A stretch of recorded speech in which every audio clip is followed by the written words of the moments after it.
तो mechanical coupled oscillator को study करने के बाद हम इलेक्ट्रिकल कपल्ड ऑसिलेटर को स्टडी करेंगे।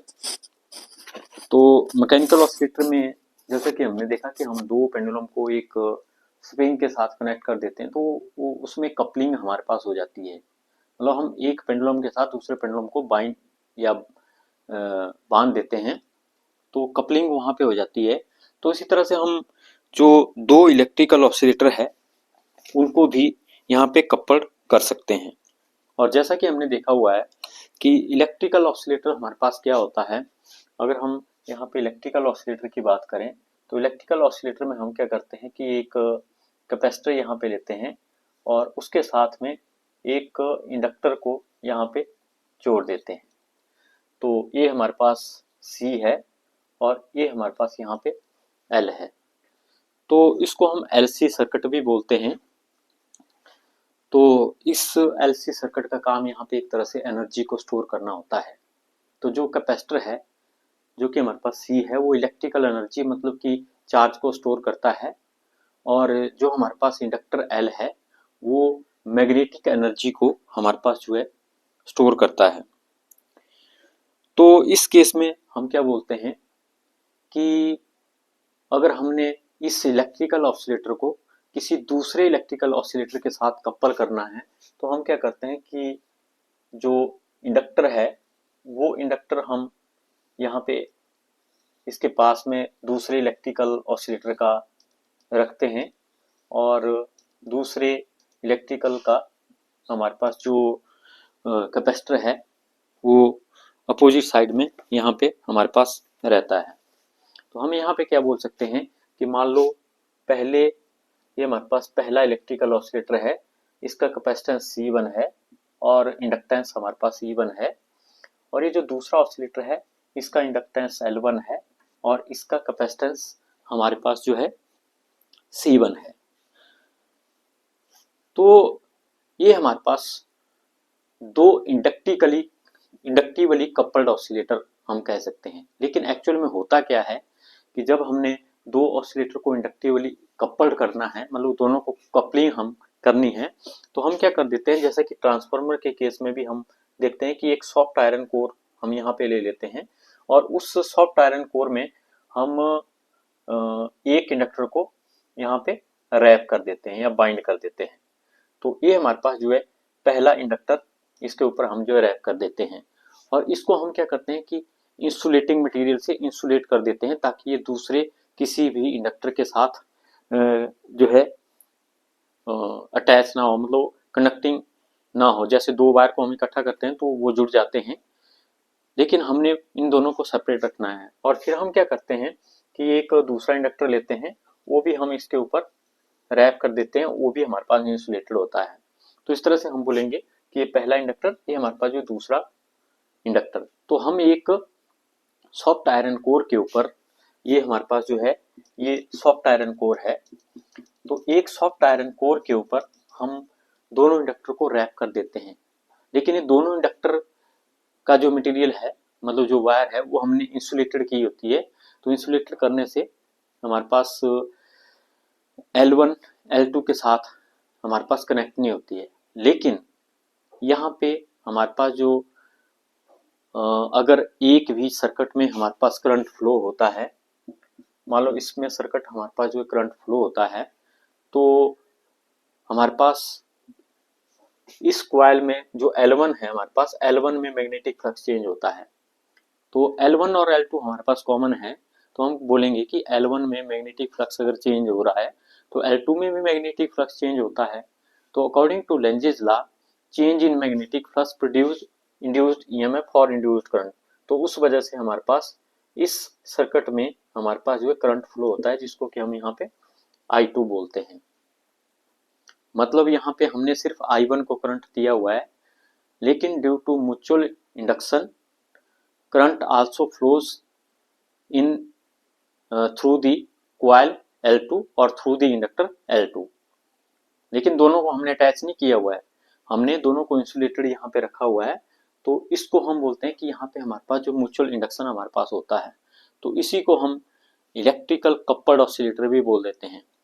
लेकिन समझने के लिए जो ऊपर वाली डायग्राम है सेम है हमारे पास यहाँ पे, लेकिन हमने इनको थोड़ा सा दूर यहाँ पे रखा हुआ है L1 और L2 को। मतलब क्या हुआ कि अगर हम एक इंडक्टर का L1 और दूसरे इंडक्टर का जो हमारे पास इंडक्टेंस है L2, अगर हम उनको एक सॉफ्ट आयरन कोर के ऊपर रैप करते हैं या बिल्कुल क्लोज उनको ले आते हैं, तो जब एक इंडक्टर में मैग्नेटिक फ्लक्स चेंज होता है तो नेचुरली दूसरे में भी मैग्नेटिक फ्लक्स चेंज होता है, और उस चेंज इन मैग्नेटिक फ्लक्स की वजह से हमारे पास जो है इंड्यूस्ड करंट दूसरे इलेक्ट्रिकल ऑसिलेटर में हमारे पास जो है यहाँ पे प्रोड्यूस होती है।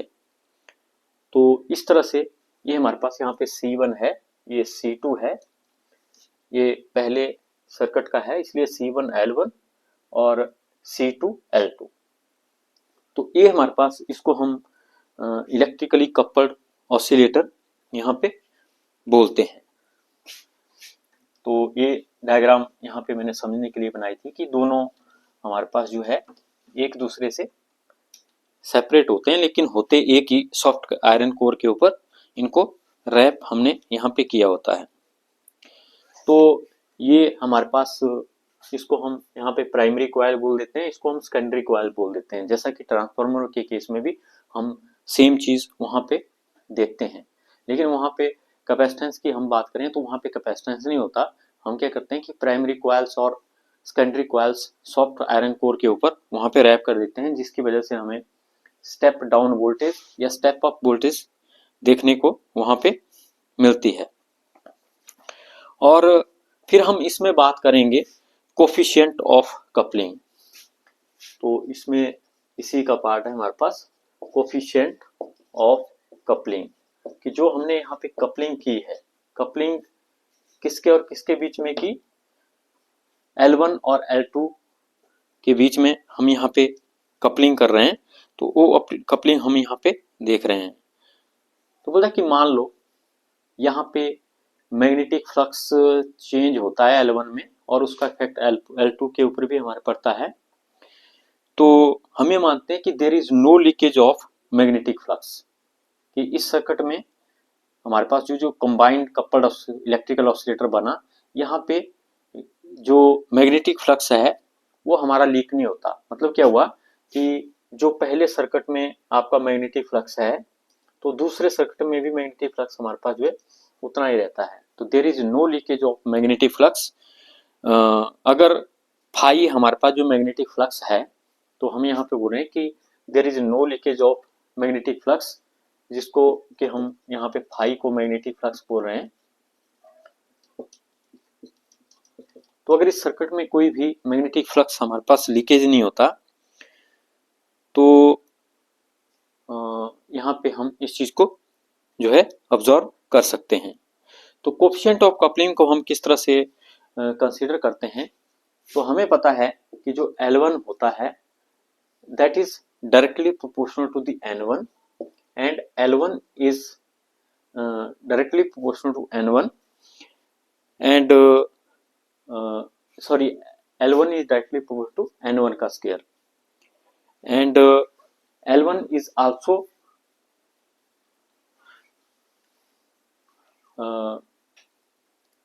L1 is proportional to N1 का स्क्वायर। इसका मतलब क्या हुआ कि जो हमारे पास म्यूचुअल इंडक्टेंस होता है वो नंबर ऑफ टर्न पे डिपेंड करता है, square of the number of turns. तो इस इंडक्टर का जो हमारे पास इंडक्टेंस है वो डिपेंड करता है कि इस कॉइल के हमने प्राइमरी कॉइल के कितने नंबर ऑफ टर्न्स यहाँ पे लिए हुए हैं। तो जितने ज्यादा नंबर ऑफ टर्न्स होंगे उतना ज्यादा ही हमारे पास जो है यहाँ पे इसका इंडक्टेंस होगा। तो inductance is directly proportional to the number of turns in the concerned inductor. तो इसलिए प्रोपोर्शनलिटी साइन जब हम यहाँ पे हटाते हैं तो हम यहाँ पे L1 और phi1 और N1 का स्क्वायर, तो यहाँ पे प्रोपोर्शनलिटी साइन को हटाने के लिए हम जो है यहाँ पे phi1 का यूज करते हैं, जिसको कि हम यहाँ पे मैग्नेटिक फ्लक्स बोलते हैं। तो इसका मतलब सेल्फ जो हमारे पास म्यूचुअल इंडक्टेंस है वो डिपेंड करता है हमारे पास मैग्नेटिक फ्लक्स पे और नंबर ऑफ टर्न्स का स्क्वायर पे। तो ये चीज एक्सपेरिमेंटली हम इसको जो है यहाँ पे देखते हैं कि इंडक्शन या inductance is directly proportional to the square of the number of turns of the inductor and magnetic flux passing through that inductor या flowing through that conductor। तो इसी तरह से हम दूसरे सर्किट के केस में भी बात कर सकते हैं कि दूसरे सर्किट का इंडक्टेंस है L2, वो डिपेंड करता है हमारे पास phi2 और N2 का स्क्वायर। तो यहाँ पे भी हमारे पास जो इंडक्टेंस है दूसरे सर्किट का, वो भी उसमें कितने नंबर ऑफ टर्न है उस पर हमारे पास जो डिपेंड करता है। तो L2 पे हमारे पास phi2 N2 का स्क्वायर होता है। लेकिन हम यहाँ पे क्या बोल रहे हैं कि there is no leakage of flux. तो पहले सर्किट में हमारे पास जो जितना फ्लक्स होगा तो दूसरे में भी हमारे पास उतना ही फ्लक्स होगा, क्योंकि पहले सर्किट में से करंट पास हो रही है। तो दूसरे सर्किट तो पहले में हमारे पास जितना मैग्नेटिक फ्लक्स होगा तो दूसरे में भी उतना ही मैग्नेटिक फ्लक्स होगा, क्योंकि ये दोनों कॉइल जो है एक ही सॉफ्ट आयरन कोर के ऊपर हमने रैप की हुई है। तो इसलिए हम दोनों जो इक्वेशन है इनको रीडिफाइन कर सकते हैं कि फाई N1 का square and L2 equal to phi N2 का होल स्क्वायर। और हमारे पास जो म्यूचुअल इंडक्टेंस होता है, वो म्यूचुअल इंडक्टेंस हमारे पास क्या होता है, हमारे पास म्यूचुअल इंडक्टेंस जो होता है वो नंबर ऑफ टर्न पे और मैग्नेटिक फ्लक्स पे डिपेंड करता है, मतलब N1 N2 फाई। तो ये हमारे पास जो म्यूचुअल इंडक्टेंस होता है, तो हम क्या बोलेंगे, पहली कॉइल का इंडक्टेंस L1 है, दूसरी कॉइल का इंडक्टेंस L2 है। लेकिन जब हम इनको इकट्ठा करते हैं एक जगह पे तो इनकी वजह से एक म्यूचुअल इंडक्टेंस भी हमारे पास बनता है। और वो म्यूचुअल इंडक्टेंस है उसको हम L लिखने के बजाय हम उसको M से लिखते हैं। और वो म्यूचुअल इंडक्टेंस डिपेंड करता है हमारे पास कि पहली कॉइल में कितने नंबर ऑफ टर्न है मल्टीप्लाई बाय दूसरी कॉइल में नंबर ऑफ टर्न कितने हैं multiply by the magnetic flux, क्योंकि मैग्नेटिक फ्लक्स दोनों ही कॉइल में हमारे पास सेम होता है, जिसको हम फाई यहाँ पे बोलते हैं। तो M हमारे पास जो है मैग्नेटिक जो हमारे पास म्यूचुअल इंडक्टेंस है, वो म्यूचुअल इंडक्टेंस की हमारे पास इतनी वैल्यू यहाँ पे हमारे पास होती है। तो अब ये जो दोनों हमने यहाँ पे फाइंड आउट किए हुए हैं, अगर हम इन दोनों को मल्टीप्लाई करते हैं तो हम क्या करते हैं, लेफ्ट हैंड साइड को मल्टीप्लाई कर देते हैं L1 L2 के साथ, और राइट हैंड साइड को राइट हैंड साइड के साथ मल्टीप्लाई कर देते हैं। तो हमारे पास कितना बनेगा, N1 का स्क्वायर N2 का स्क्वायर और फाई का स्क्वायर। इन दोनों को हम यहाँ पे मल्टीप्लाई कर रहे हैं, तो फाई स्क्वायर N1 का स्क्वायर N2 का स्क्वायर ये हमारे पास यहाँ पे बनेगा। और इसको हम क्या लिख सकते हैं यहाँ पे, N1 N2 फाई का होल स्क्वायर, क्योंकि सभी का स्क्वायर है तो हम इकट्ठा यहाँ पे लिख सकते हैं। लेकिन यहाँ पे हमने पढ़ा कि M जो है N1 N2 फाई हमारे पास होता है, तो ये हमारे पास जो ब्रैकेट के अंदर आया ये हमारे पास यहाँ पे M ही है, तो हम क्या बोलेंगे L1 L2 equal to M का स्क्वायर, क्योंकि ये ब्रैकेट के अंदर हमारे पास M है। तो इस तरह से ये हमारे पास M स्क्वायर हमारे पास जो L1 L2 के बराबर यहाँ पे आ जाता है। लेकिन बोलते हैं कि हमारे पास जो रेशो होती है M divided by under root of L1 L2 की, इसको हम कपलिंग कोएफिशिएंट बोलते हैं, कि ratio of the mutual inductance divided by square root of the inductance of the first coil and inductance of the second coil is known as the coupling coefficient. तो बोलते हैं कि अगर हमारे पास जो है परफेक्ट कपलिंग कहीं पे होती है, तो परफेक्ट कपलिंग के केस में ये जो K होता है K इक्वल टू 1 हम लेते हैं for perfect coupling. Perfect coupling, perfect coupling का मतलब क्या हुआ कि there is no change in magnetic flux when we see in coil 1 and we see in coil 2। तो फाई है वो फाई हमारे पास रहेगा, there is no leakage of magnetic flux. तो इसको हम परफेक्ट कपलिंग बोलते हैं, जब यहाँ पे मैग्नेटिक फ्लक्स हमारे पास जो लीक नहीं करता है। लेकिन हमारे पास कोई ऐसा सर्किट कोई नहीं होता जिसमें कि हमारे पास जो है मैग्नेटिक फ्लक्स जो है लीक नहीं करता है, तो हमेशा ही हम बोलते हैं कि अगर परफेक्ट कपलिंग होती तो ये कपलिंग कोएफिशिएंट हमारे पास जो 1 होगा। अगर कहीं पे लीकेज हमारे पास होती है तो लीकेज के केस में ये जो कपलिंग कोएफिशिएंट है ये हमारे पास ऑलवेज लेस देन 1 हमारे पास होता है। तो किसी भी कपलिंग के लिए अगर हम रियल केसेस में देखते हैं तो रियल केसेस में जो कपलिंग कोएफिशिएंट हमारे पास होता है वो ऑलवेज लेस देन 1 होता है, क्योंकि वहां पे मैग्नेटिक फ्लक्स की लीकेज होती है। लेकिन परफेक्ट कपलिंग अगर हम देखें तो उसको हम एक आइडियल केस बोल सकते हैं। तो आइडियल केस में ही हम इस कपलिंग कोएफिशिएंट को जो है 1 लेते हैं। तो ये जो हमारे पास यहाँ पे इक्वेशन आई है, तो ये इक्वेशन क्यों आई, क्योंकि हमने यहाँ पे बोला था कि there is no leakage of magnetic flux. तो पहले सर्किट के लिए भी मैग्नेटिक फ्लक्स फाई है, दूसरे के लिए भी मैग्नेटिक फ्लक्स फाई है। तो यहाँ पे अगर हम इसको देखते हैं तो L1 L2 के बटे में अगर हम m स्क्वायर ले आते हैं या L1 L2 को हम m स्क्वायर के बटे में ले जाते हैं, दोनों साइड का अंडर रूट लेते हैं, तो ये हमारे पास जो यही इक्वेशन बनती है। लेकिन उस केस में k हमारा जो है 1 बनेगा। तो ये हमारे पास 1 कैसे बनाएंगे, हम इसको m स्क्वायर के बटे में इसको L1 L2 को ले जाएंगे, दोनों साइड का अंडर रूट कर देंगे। तो इस केस में हमारे पास क्या आ जाएगा, m divided by under root of L1 L2 equal to 1। तो उसको हम यहाँ पे परफेक्ट कपलिंग बोलते हैं। लेकिन बोलता है कि due to leakage this phi is always less than in circuit 2 as compare to circuit 1, so this coupling coefficient is always less than 1। फिर नेक्स्ट हम देखेंगे normal modes of inductively coupled oscillator. तो हमने जब मैकेनिकल कपल्ड ऑसिलेटर किया था तो वहाँ पे भी हमने नॉर्मल मोड्स की बात की थी कि हमारे पास जो कैपिटल एक्स और कैपिटल वाई है वो हमारे पास जो है नॉर्मल मोड्स हम उनको बोलते हैं, क्योंकि वो जो एक्स और वाई है हमारे पास कैपिटल एक्स और कैपिटल वाई, वो कपल्ड ऑसिलेशन के दो मोड जो होते हैं, इन फेज और आउट ऑफ फेज मोड, उनको वो एक्सप्लेन करते हैं। तो इसी तरह से इलेक्ट्रिकली कपल्ड ऑसिलेटर के केस में भी हमारे पास जो है दो नॉर्मल मोड्स हमारे पास होते हैं। तो यहाँ पे normal modes of inductively coupled oscillator का मतलब है normal modes of electrical coupled oscillator.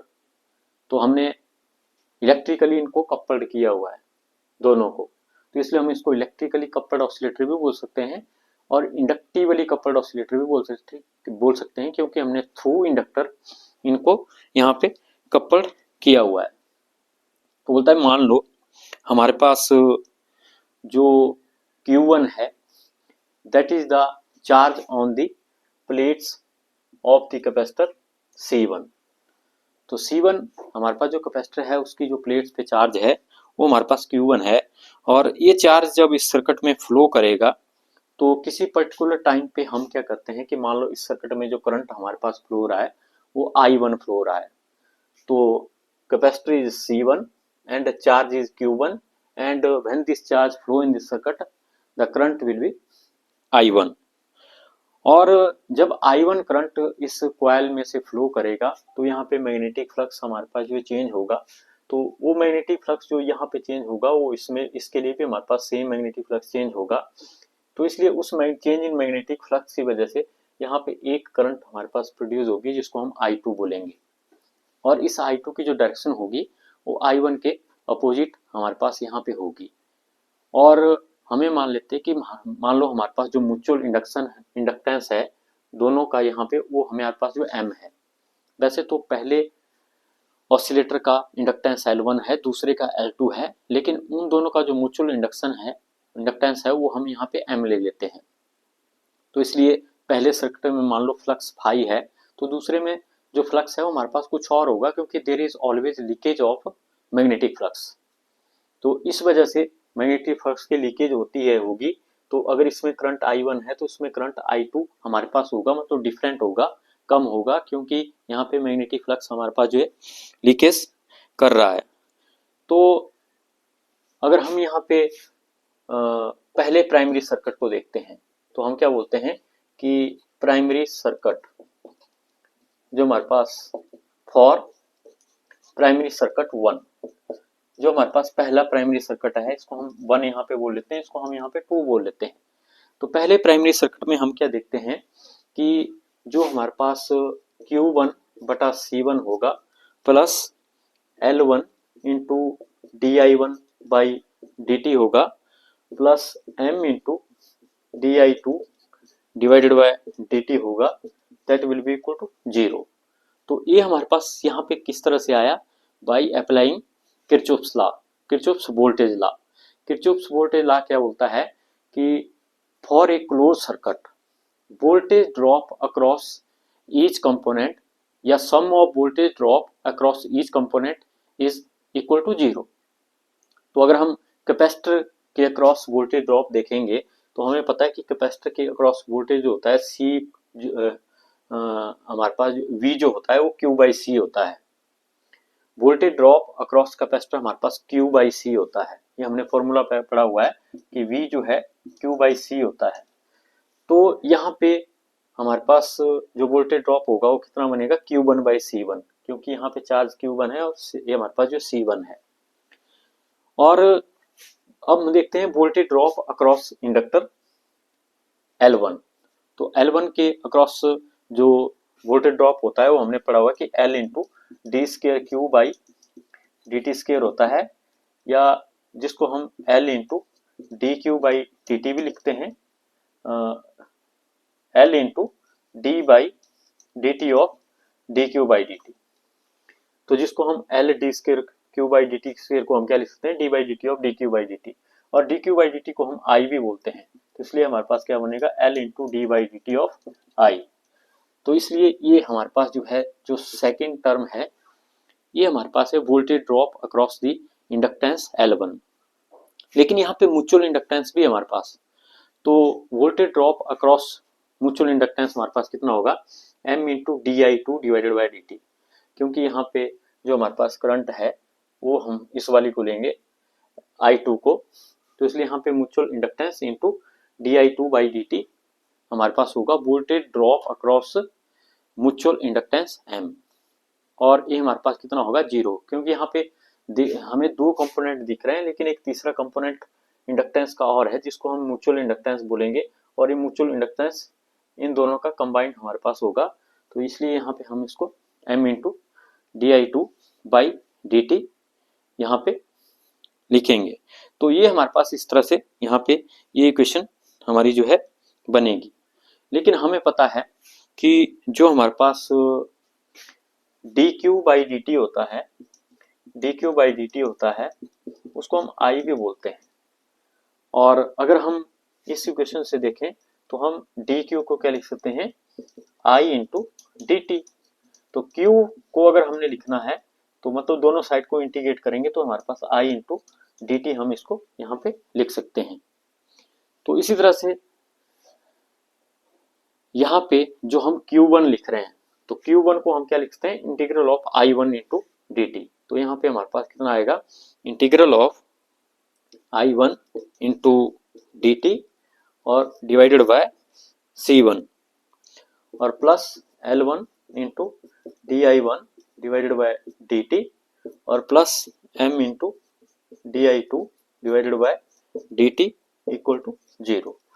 तो ये हमारे पास यहाँ पे पहले सर्किट के लिए ये इक्वेशन बन जाएगी। तो वो बोलता है कि सिमिलरली फॉर सेकेंडरी सर्किट 2। तो जो दूसरा सर्किट है सर्किट 2 उसके लिए भी हम इसी तरह से कर सकते हैं। यहाँ पे हमारे पास एक कैपेसिटर है, एक इंडक्टर है और यहाँ पे म्यूचुअल इंडक्टेंस है। तो सेम वे में हम ऐसे ही इक्वेशन यहाँ पे बना सकते हैं, I2 DT divided by C2 और plus L2 DI2 divided by DT plus M और DI1 divided by DT equal to 0।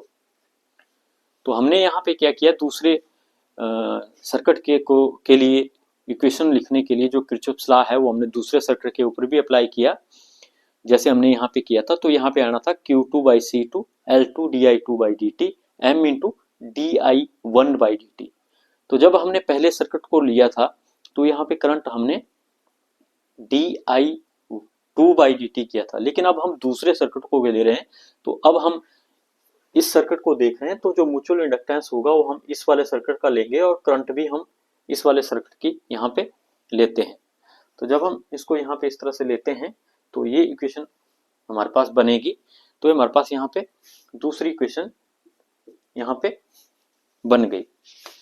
तो अब ये जो दूसरी इक्वेशन यहाँ पे बनी, तो इसमें हम क्या करेंगे कि जो late I1 equal to I1 हम लेंगे, वो हम लेंगे I10 e rays power iota omega T, और जो I2 हम लेंगे वो हम लेंगे I20 e rays power iota omega t.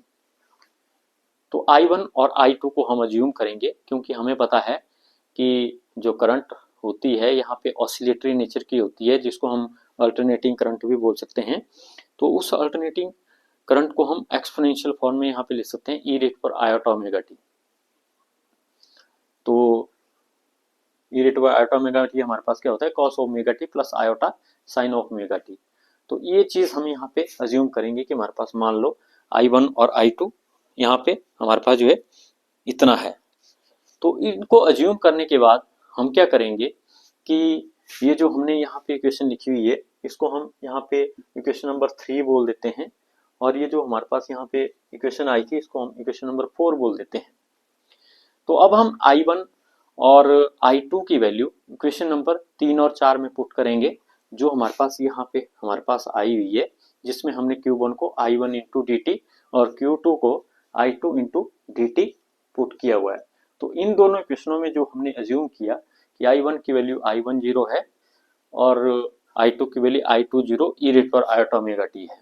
तो ये हम इन दोनों इक्वेशन में यहाँ पे पुट करेंगे। तो जब हम यहाँ पे पुट करेंगे तो पहली इक्वेशन है हमारे पास इंटीग्रल ऑफ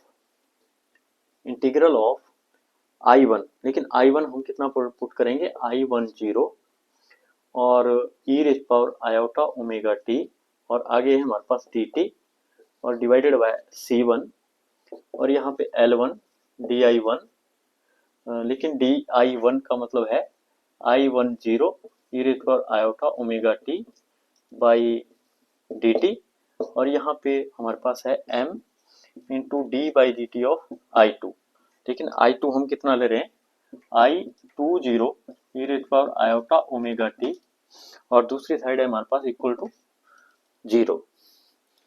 और फिर हम इसको यहाँ पे सॉल्व करेंगे। हमें पता है कि यहाँ पे I10 तो कांस्टेंट है, लेकिन e rays power iota omega T का इंटीग्रल हम यहाँ पे लेंगे। तो e rays power iota omega T का इंटीग्रल कितना होता है, e rays power iota omega T divided by iota omega. तो यहाँ पे हमारे पास कितना आएगा इंटीग्रल इसका, e rays power iota omega T और डिवाइडेड बाय आयोटा ओमेगा, लेकिन बटे में साथ में यहाँ पे हमारे पास जो है C1 भी है। तो ये हमारे पास यहाँ पे इक्वेशन बनेगी। और सिमिलरली यहाँ भी अगर हम देखेंगे तो ये हमारे पास कितना बनेगा, L1 और d by D T of this. तो यहाँ पे भी हमारे पास जो I10 है वो यहाँ पे कांस्टेंट है, और साथ में यहाँ पे डेरिवेटिव हम लेंगे e rays power iota omega T का, लेकिन e rays power iota omega T का डेरिवेटिव कितना होगा, iota omega into e rays power iota omega T.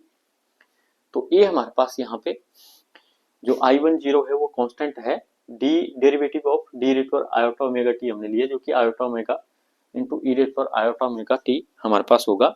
उसी तरह से लास्ट में भी हम डेरिवेटिव लेंगे plus m into iota omega into ई rays power iota omega T, और साथ में यहाँ पे है हमारे पास I2। तो ये हमारे पास क्या बनेगा, I20 m D by D T of E rays power iota omega, जो कि आयोटा ओमेगा ई rays power iota omega T हमारे पास यहाँ पे बनेगा।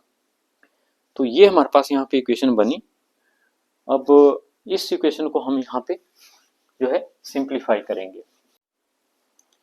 तो ये हमारे पास यहाँ पे जो है I10 और ये हमारे पास यहाँ पे ई रेज़ पावर आयोटा ओमेगा का इंटीग्रल यहाँ पे ई rays power iota omega T रहेगा, और बटे में हमारे पास आयोटा ओमेगा आ जाएगा, क्योंकि जब हम इंटीग्रल लेते हैं तो जो यहाँ पे होता है बटे में चला जाता है, तो आयोटा ओमेगा बटे में आ गया, और साथ में यहाँ पे C1 है, और उसी तरह से यहाँ पे L1 और I10 e रेज पर iota omega T into iota omega, और उसी तरह से यहाँ पे लास्ट में M और I20 और आयोटा ओमेगा और e raise power iota omega t. तो ये इक्वेशन हमारे पास यहाँ पे बनेगी। लेकिन हमने शुरू में बोला था कि जो हमारे पास I1 है वो कितना होता है I10 e रेज पर आयोटा ओमेगा, तो इसलिए ऊपर जो यहाँ पे आया ये हमारे पास सिंपली आपका I1 आ गया। तो ये हमारे पास कितना बना I1 divided by iota omega C1 plus यहाँ पे L1, तो यहाँ पे भी ये हमारे पास जो है I10 e रेज पर आयोटा ओमेगा, ये भी हमारे पास जो I1 के बराबर है, और साथ में यहाँ पे आयोटा ओमेगा है। और फिर हमारे पास जो लास्ट बचा I20 इंटू ई रेज पर आयोटा ओमेगा टी हमारे पास क्या है I2 के बराबर, तो यहाँ पे हमारे पास M आयोटा ओमेगा और I2, तो ये इक्वेशन हमारे पास यहाँ पे बची, तो इट इज इक्वल टू 0, तो ये 0 के बराबर हमारे पास यहाँ पे रहेगी। तो ये इक्वेशन हमारे पास यहाँ पे बन जाती है। तो फिर इसके बाद हम क्या करेंगे कि ये जो इक्वेशन है, इस इक्वेशन की दोनों साइड को हम माइनस आयोटा ओमेगा L1 से डिवाइड कर देंगे। तो ये जो इक्वेशन आई, इस इक्वेशन की दोनों साइड को हम माइनस आयोटा ओमेगा L1 से डिवाइड कर देंगे। तो हम क्या बोलेंगे -1 divided by minus iota omega L1। तो लेफ्ट साइड को भी हम इससे डिवाइड कर देंगे, I1 iota omega C1 plus L1 I1 iota omega plus M iota omega I2। तो राइट साइड 0 है, तो हम क्या बोलेंगे 1 divided by iota omega L1, तो यहाँ भी माइनस और यहाँ भी माइनस, तो मल्टीप्लाई बाय 0। तो ये जो इक्वेशन आई थी इसकी दोनों साइड को हमने डिवाइड कर दिया माइनस आयोटा ओमेगा L1 से। तो राइट साइड तो 0 है, तो multiply by 0 will be equal to 0। लेकिन लेफ्ट साइड हमारे पास यहाँ पे चेंज हो जाएगी। तो लेफ्ट साइड में हमारे पास यहाँ पे क्या बनेगा, ये हमारे पास बनेगा I1 divided by omega square और L1 C1।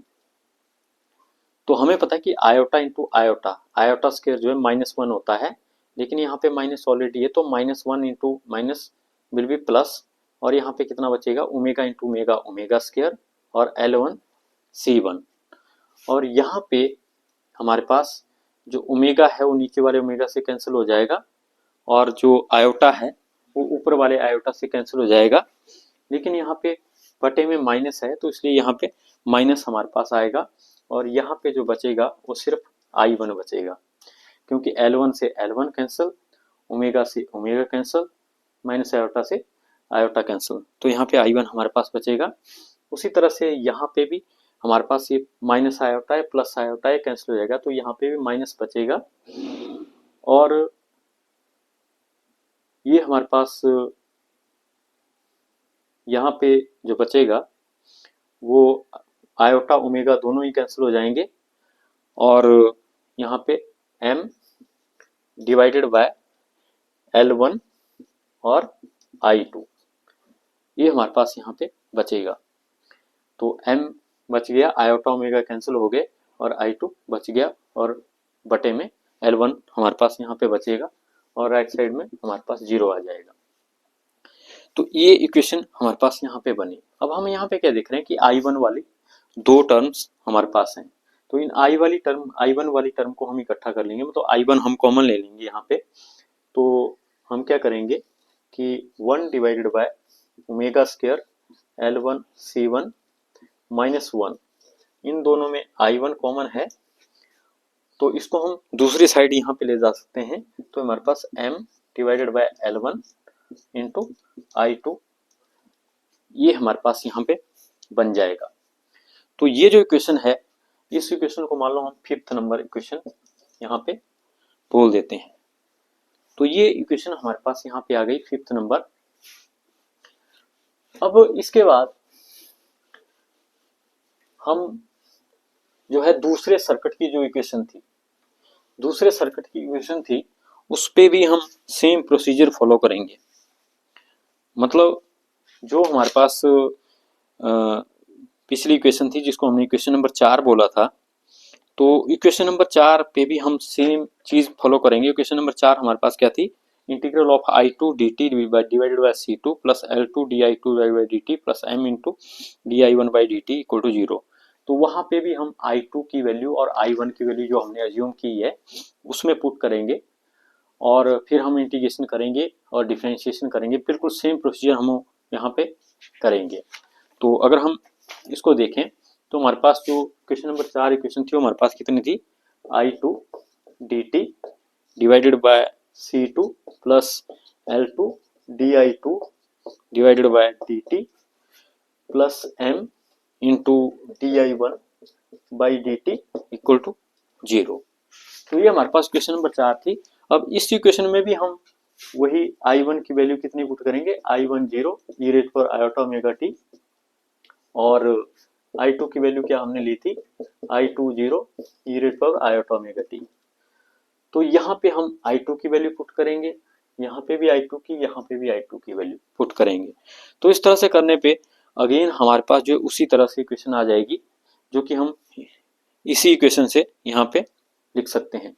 तो इक्वेशन हमारे पास क्या बनेगी, तो यहाँ पे हमारे पास है 1 ओमेगा स्क्वायर L1 C1, तो यहाँ पे हम लिख सकते हैं L2 C2। तो सिमिलरली हम क्या बोलेंगे कि जो इक्वेशन नंबर 4 है उससे हम हमारे पास कौन सी इक्वेशन आ जाएगी, ये वाली -1, और यहाँ पे I1 के बजाय हमारे पास जो I2 आ जाएगा, और साथ में यहाँ पे m डिवाइडेड बाय L2 और I2 की जगह हमारे पास जो है I1। तो हम इसको डायरेक्टली लिख सकते हैं कि hence similarly from the equation number 4 we can get this equation, जिसको कि हम यहाँ पे 6 नंबर इक्वेशन बोल सकते हैं। तो हम 5 से बना सकते हैं इसको। जहाँ पे हमारे पास 1 1 है वहाँ पे हमने 2 2 करना है, और जहाँ पे हमारे पास 2 है वहाँ पे हमने 1 करना है। तो हमारे पास ये सिंपली इक्वेशन आ जाएगी, जिसको कि हम यहाँ पे इक्वेशन नंबर 6 यहाँ पे बोल देंगे। तो ये जो इक्वेशन नंबर 6 आई है और 5 आई है, इन दोनों को आपस में हम यहाँ पे मल्टीप्लाई कर देंगे। तो इनको हम जो है दोनों को आपस में यहाँ पे मल्टीप्लाई कर देंगे।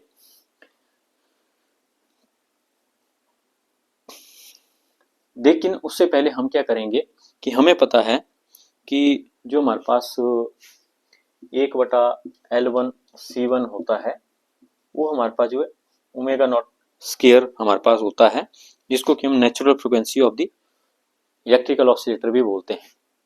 ओमेगा नॉट कितना हमने फाइंड आउट किया था, 1/√LC। तो 1/LC कितना होगा, ओमेगा नॉट का स्क्वायर। तो मतलब L और C हम कुछ भी लें लेकिन वो ओमेगा नॉट स्क्वायर के बराबर ही होगा। तो सिमिलरली हम क्या बोल सकते हैं कि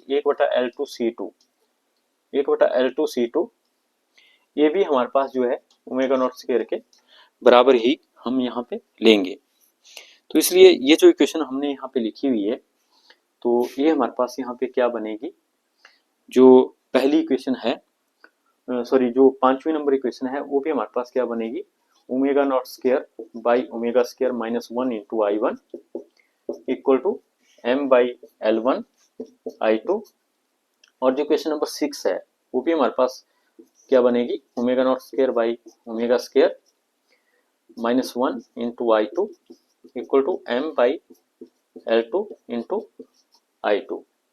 फिर यहाँ पे L1 हमारे पास आएगा, L2 आएगा, L1 है तो यहाँ पे L2 हमारे पास यहाँ पे आएगा। तो ये दो इक्वेशन हमारे पास यहाँ पे बन गई। अब हम इन दोनों इक्वेशनों को मल्टीप्लाई करेंगे, क्योंकि ये छोटी हो गई, क्योंकि हमने 1/L1 C1 को ओमेगा नॉट स्क्वायर लिखा और 1/L2 C2 को भी ओमेगा नॉट स्क्वायर लिखा। अब दोनों को अगर मल्टीप्लाई करते हैं तो ये हमारे पास यहाँ पे omega naught square by omega square -1 का स्क्वायर बनेगा, क्योंकि ये और दोनों सेम है, और इनके साथ में क्या होगा I1 I2। तो लेफ्ट हैंड साइड को हमने लेफ्ट हैंड साइड के साथ मल्टीप्लाई किया तो इसको हम 7 नंबर इक्वेशन बोल सकते हैं, इसको 8 नंबर बोल सकते हैं। तो 7 और 8 को हमने आपस में मल्टीप्लाई किया तो ये इक्वेशन हमारे पास बनी। और उस तरह से राइट हैंड साइड में हमारे पास क्या बना, इन दोनों को मल्टीप्लाई किया तो ऊपर m m है तो ये m स्क्वायर बन गया, और नीचे L1 L2 है, और साथ में यहाँ पे I1 और I2 हमारे पास है। तो यहाँ पे लेफ्ट साइड में भी I1 I2 है, राइट साइड में भी I1 I2 है। तो ये हमारे पास यहाँ पे आपस में कैंसल हो जाएगा। और इस इक्वेशन को अगर हम देखें तो जो लेफ्ट हैंड साइड है उसको हम एलसीएम अगर लेते हैं तो एलसीएम लेके ये हमारे पास यहाँ पे ओमेगा 4 आ जाएगा एलसीएम, क्योंकि ये स्केयर है और ये ओमेगा स्केयर है तो ओमेगा 4 आ जाएगा, और यहाँ पे आ जाएगा ओमेगा नॉट का स्केयर और माइनस ओमेगा स्केयर का स्केयर, क्योंकि जो ओमेगा का स्केयर है वो मैंने नीचे यहाँ पे बटे में लिख लिया। तो ये ओमेगा 4 हमारे पास बनेगा, और यहाँ पे ये हमारे पास m square divided bye L1 L2 हमारे पास यहाँ पे बनेगा। तो इस तरह से ये जो इक्वेशन हमारे पास आई इसको हम जस्ट रीअरेंज करेंगे। तो रीअरेंज हम किस तरह से कर सकते हैं कि ये जो हमारे पास ओमेगा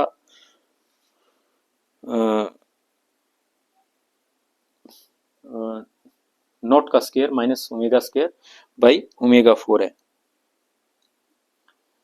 तो इसको हम वैसे लिख लें ओमेगा नॉट का square minus omega square divided by omega square और इसका स्केयर, ओमेगा स्केयर का स्केयर मतलब सभी का स्केयर लिख लें, और यहाँ पे हमारे पास m square by L1 L2 हमारे पास यहाँ पे आ जाएगा। तो हमने पीछे बोला था कि हमारे पास जो m divided by under root of L1 L2 होता है इसको हम कपलिंग कांस्टेंट k बोलते हैं। लेकिन अगर हम इन दोनों का स्केयर करें तो हम क्या बोलेंगे कि m square divided bye L1 L2 को हम क्या बोलेंगे k स्केयर। तो यहाँ पे भी वही है m square divided bye L1 L2, इसको हम k स्केयर यहाँ पे बोलेंगे। तो हमारे पास क्या आया ओमेगा नॉट का square minus omega square divided by omega square equal to k square. तो ये k स्केयर के बराबर हमारे पास आया। तो इस ओमेगा स्केयर को, तो ये इसका स्केयर है, यहाँ पे ये इसका स्केयर है, तो हम इस ओमेगा स्केयर को दूसरी साइड यहाँ पे ले जा सकते हैं। तो हम यहाँ पे क्या बोलेंगे कि ओमेगा नॉट का स्केयर माइनस ओमेगा स्केयर का square will be equal to k square और ओमेगा रेज़ पावर 4, क्योंकि बटे में ओमेगा स्केयर का स्केयर है जो कि जिसको हम ओमेगा 4 बोलते हैं, और इसको हम दूसरी साइड ले गए ओमेगा 4 को।